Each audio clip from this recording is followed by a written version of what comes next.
It's Monday, January 19, 2026. And if you've looked at the news at all this morning, you've seen the maps, you've probably seen the headlines about troop movements. Hmm. And you've likely felt that, that feeling that the ground isn't just shifting anymore, it's actually cracking open. It is. Because we aren't talking about a simple trade dispute today. We're talking about the United States, the main architect of NATO, publicly demanding that another NATO ally, Denmark, withdraw its military from its own territory. In Greenland. I mean, it's a scenario that, even a few years ago, you'd have dismissed it as a bad movie plot. Right. But the warning signs in the Arctic have been blinking red for a while. This isn't sudden. This is a calculated play for what military planners are calling the Golden Dome geography. And that's exactly what we need to do today. We need to get past the headlines and really unpack the strategic logic. We're going to look at the thinking behind President Trump's demand for this Golden Dome. And the operational reality. What's actually happening on the ice right now? Exactly. And we have to ask the really uncomfortable question. Is this the week the Western alliance just fractures? That really is the central question, isn't it? Yeah. Can the U.S. use NATO itself to acquire territory from a member state, or does the very attempt just shatter the alliance? So let's start there. Let's orient ourselves. Why Greenland? Why has this suddenly become the absolute center of gravity for global security? It's geography and physics. Yeah. The intelligence view is that Greenland is the ultimate choke point for controlling the Arctic. If you look at a globe, not a flat map, Right. the shortest path for a missile from, say, Siberia to Washington, D.C., goes right over Greenland. So it's the highway for any incoming threat. It's the highway, Yeah. exactly. And if you control Greenland, you control the interception point for that highway. The whole U.S. argument is that this geography is essential for their new air defense system, the Golden Dome. You can't play goalie if you're not standing in front of the net. That's the thinking. And from their perspective, the net is wide open. So the U.S. feels it's, entitled to use it? Well, entitled is maybe the political word. The military word would be required. Yeah. But, we have to be careful not to jump to conclusions just yet. We're just in the opening phase here. Okay, so let's get right to the situation report. What's happened in just the last 24 to 48 hours? Because this escalated incredibly fast. It did. It escalated sharply on Sunday, the 18th. The trigger was a series of posts from President Trump on Truth Social. No minced words there, I take it. None at all. He declared that Denmark has, and I'm quoting here, failed to protect Greenland from Russian threats for the past 20 years. He put a number on it. 20 years of negligence. That's a serious accusation against an ally. And it's the justification for the demand that came next. He called for Denmark to withdraw troops immediately from Greenland. Withdraw immediately. That's not a request. That's an eviction notice. It's an ultimatum. And his rationale is that, quote, only the U.S. can protect the island, and that NATO must, quote, lead the process of transferring control. He's trying to deputize the alliance to take territory from one of its own members. That's the play. And remember, he set the stage for this on January 14th. He said if the U.S. doesn't take Greenland, Russia or China will. It's the vacuum theory. Okay, so how is Denmark responding to this? They can't just be packing their bags. Far from it. We're seeing confirmed reports from DR, the Danish broadcaster, that Denmark is actively deploying its own troops to Greenland right now. So they're reinforcing? They are. An advanced team has already landed for logistics. A main force is scheduled to follow.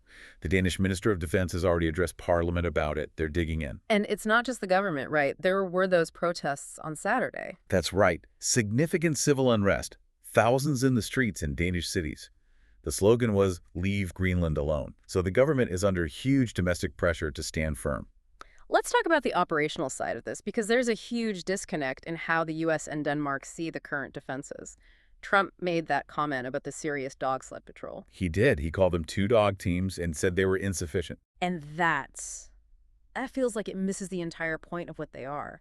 I mean, these are elite special forces who patrol thousands of miles in impossible conditions. It reveals the clash in worldview, doesn't it? To Denmark, that patrol is a legal marker. It's a symbol of sovereignty. It says, we are here. This is our land. It's a flag in the ground. Exactly.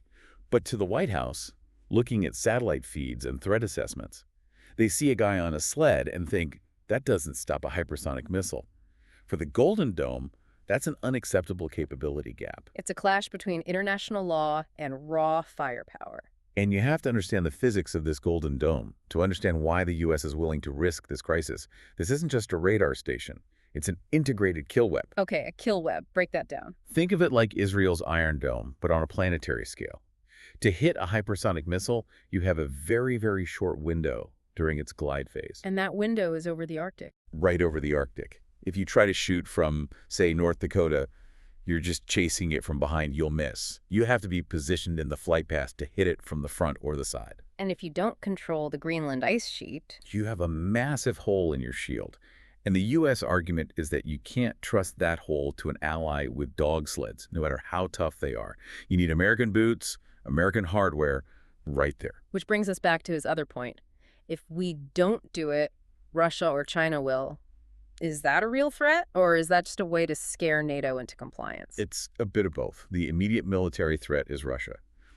But the economic threat, that's China. How so? It's about what's under the ice. Right. Rare earth metals, the kind you need for, everything from phones to EVs. And Greenland is sitting on huge deposits. Some of the largest undeveloped deposits in the world. China dominates that market right now. If Beijing gains economic leverage over Greenland, maybe by funding mining operations, they secure the resources for the next century. So this isn't just building a shield, it's also about blocking a resource monopoly. It's a very important secondary objective, yes. Denying those resources to a strategic competitor. Which puts the EU in a terrible spot. I mean, what leverage do they even have against the U.S. here? More than you'd think. And they're getting ready to use it.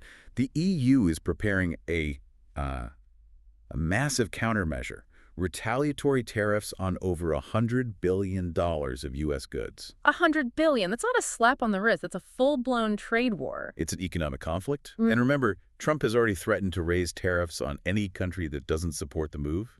He specifically called out the UK. So we're in completely uncharted waters here. You mentioned the NATO paradox earlier. We are. Article 5 says an attack on one is an attack on all.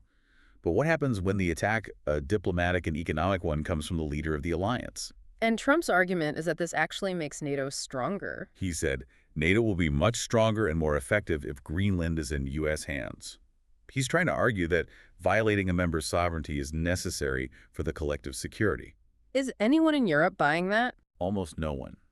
The British Prime Minister, Keir Starmer, has already called it a mistake and is pushing back hard on the tariff threats. And if the UK is out, that's a big deal. They're usually the bridge between Washington and Europe. It's very significant. And on the continent, you have 8 EU nations that issued a joint statement supporting Denmark. EU leaders are talking about a dangerous spiral. It's that core friction, U.S. security architecture versus European sovereignty. Okay, so the pieces are all on the board. Let's talk scenarios. Where does this go from here? I see 3 main paths in the near term. Scenario A is pure escalation, the trade war. So the EU pulls the trigger on that $100 billion package. Exactly. The U.S. retaliates, NATO cohesion it degrades to almost nothing. You can't run a military alliance when you're in a bitter economic war. That's the alliance fracture scenario. And that sounds incredibly dangerous. What's scenario B? Scenario B is the standoff, a sort of frozen conflict inside NATO. Denmark gets its main force onto the island and digs in. The U.S. refuses to recognize their authority, maybe even sets up a soft blockade. A diplomatic stalemate on the ice. A very tense one. I mean, imagine U.S. engineers trying to build a base, while Danish soldiers are standing guard telling them they can't. What happens when a Danish patrol boat tries to stop a U.S. supply ship? One mistake. And you could have allies firing on allies. It sounds absurd, but here we are. And that leaves scenario C, which is the U.S. goal, the peaceful transfer. How is any of this peaceful? Well, peaceful in this case means no amphibious invasion. It means using intense diplomatic and economic pressure. And an offer they can't refuse. That's the idea. Basically, make it so costly for Denmark to hold on to Greenland, through tariffs, isolation, that they eventually agree to a transfer. Or maybe a 99-year lease that amounts to the same thing. But looking at the immediate trajectory, what's most likely in the next week? The immediate term points to a rapid militarization of the Arctic by both allies. Denmark is sending troops to prove they can hold it. The U.S. is preparing to show why they must take it. It's a recipe for confusion and high risk. It really is a collision between this U.S. drive for the Golden Dome and the sovereign rights of an ally. It is. And the irony is pretty thick.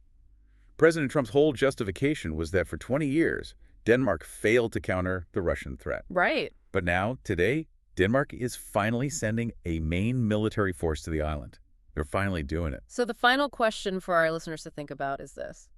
Now that Denmark is actually mobilizing to defend Greenland, is the greater challenge to their sovereignty coming from the east, from Russia or China?